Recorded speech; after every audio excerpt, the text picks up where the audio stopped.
You know, deep inside your brain, there's this hidden master clock. It's not made of gears or anything like that, but of genes and proteins. And it runs your entire life, whether you realize it or not. So let's dive in and kind of figure out how to read the user's manual for your own body, shall we? You know that feeling, right? You are just completely wiped out in the afternoon. But then, just when you should be winding down, bam! You get this sudden burst of energy. Or maybe you're a total night owl, but you're stuck living in a morning person's world, and it feels like you're constantly fighting an uphill battle. Well, guess what? That feeling, it's not some flaw in your character or a lack of discipline. It's a really powerful, ancient biological process happening inside every single one of your cells. It's called your circadian rhythm, and today we're going to figure out what it is, and more importantly, how to start working with it instead of fighting it all the time. All right, so let's get right into it. The basics. What exactly is this master clock? And what on earth is it doing all day long? So the word circadian literally means around a day, and that's exactly what this is. It's a rhythm that your own body generates, and it takes roughly 24 hours to complete. It's all run by this tiny little cluster of brain cells called the suprachiasmatic nucleus, or just SCN for short. Just think of the SCN as the conductor of this huge internal orchestra. It's sending out timing signals to keep every organ, your heart, your liver, your gut, playing in perfect harmony. Okay, so here's where it gets really interesting. A total surprise for most people. We all think our body clock is what makes us sleepy, but its main job is actually the exact opposite of what you'd think. All day long, your circadian rhythm is pushing out a powerful signal to keep you awake and alert, and this sets up this fascinating tug of war inside your head every single day. Yeah, this breaks it down perfectly. Picture two forces in a constant battle. On one side, you've got process S, which is just sleep pressure. From the moment you wake up, a chemical called adenosine starts to build up and up and up in your brain.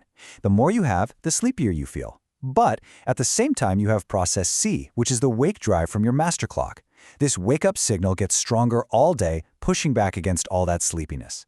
And that's why you sometimes get that crazy second wind in the evening, right? It's your wake drive hitting its absolute peak right before it finally gives up for the night. Okay, so that brings up a pretty big question, right? Why are some of us early birds whose wake drive peaks early, and others total night owls who come alive late at night? Well, it turns out this isn't about laziness or preference. It's about your internal programming. And this is really the key takeaway here. Your tendency to be a morning lark or a night owl, it's called your chronotype, and it's pretty much hardwired into your DNA. It's not something you can just decide to change.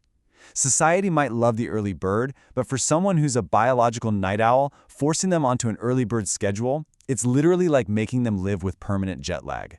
And just look at the breakdown, it's pretty wild. About 40% of people are natural morning people, another 30% are night owls, and the last 30% are kind of in the middle. So if you spent your whole life feeling like you just can't sync up with a typical 9 to 5, well, you're definitely not alone. There's a whole lot of us out there. So naturally, when our internal biology doesn't line up with the 9 to 5 world, what's the first thing we all do? Yep, we reach for the ultimate system hack, caffeine. Okay, remember adenosine, that sleep pressure chemical we talked about? Well, caffeine is basically its evil twin. It's an impersonator. It slips right into the receptors in your brain that are meant for adenosine and just blocks them. So the sleep pressure is still building up, but your brain can't sense it. You've basically just slapped a pair of earmuffs on your brain's sleepiness sensors. But why does one cup of coffee make one person feel like they could run a marathon and another a jittery mess?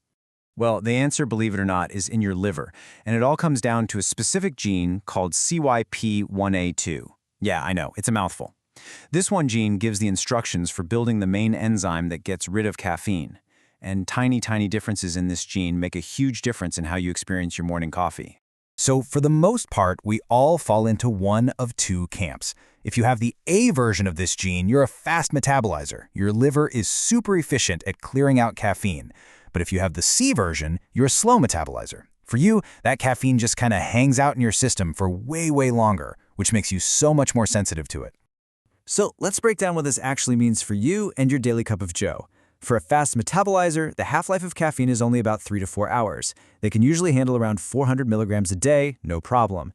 But for a slow metabolizer, the half-life is more than 6 hours. That means if you have a coffee at 2 in the afternoon, half of that caffeine is still buzzing around in your brain at 8 p.m., physically blocking your ability to feel sleepy.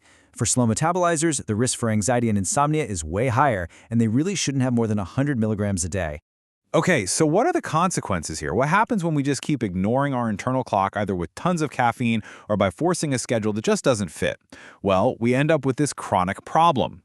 Well, scientists actually have a really cool name for this. It's called social jet lag.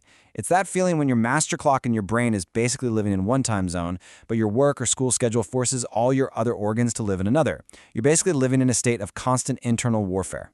And look, this is way more than just feeling a little tired or groggy. The physical stress of being out of sync is huge. It's linked to a whole bunch of serious health problems in the long run. And it's probably no surprise that some of the biggest industrial disasters in history, Chernobyl, 3 Mile Island, they happen in the dead of night, when the human body is at its absolute biological low point. And if you need proof of just how ridiculously sensitive our bodies are to this stuff, just look at daylight saving time. That tiny 1-hour loss of sleep when we spring forward, bam! A 24% spike in heart attacks the very next day. It's insane. Our biology is just not meant to be messed with like that. And wow, if you need a visual for what this looks like, for what happens when a finely tuned system gets thrown completely out of whack, just look at this. On the left, you see a normal, perfectly orderly spider web. The one on the right, that absolute train wreck, that's the web from a spider that was given caffeine. It is such a powerful image of a system in total chaos. Okay, that was a bit heavy. But here's the good news. While the system is powerful, and yeah, the consequences are serious, we are not powerless here. We can absolutely learn to work with our internal clocks. The science points to 3 really powerful, simple levers you can pull every single day to get your internal rhythms back on track. It all comes down to light, food, and of course, caffeine. Okay, first up, light. This is, without a doubt, the #1 most powerful signal for your master clock. And timing is everything. Getting bright light, preferably sunlight, soon after you wake up, it basically screams at your SCN, hey, the day has started, time to get this show on the road. And that shifts your whole rhythm earlier. And the opposite is true at night. Bright lights, especially from our phone and TV screens, tell your brain, nope, day's not over yet, and that pushes your clock later, making it way harder to fall asleep. And finally, the other 2 big ones, food and caffeine. When you eat sends a powerful signal to the clocks in your liver and your gut. Just try to keep your meals within your natural daylight hours. And for caffeine, the most important thing is to know your cutoff time. A really good rule of thumb for almost everyone is to just cut it off at least 8 hours before you plan to go to sleep. And hey, if you think you might be one of those slow metabolizers, you might want to push that cutoff even earlier. Look, at the end of the day, you've got this incredibly smart, ancient timing system built right into you. It's constantly working to help you feel and perform your best. The real question is, are you actually listening to it?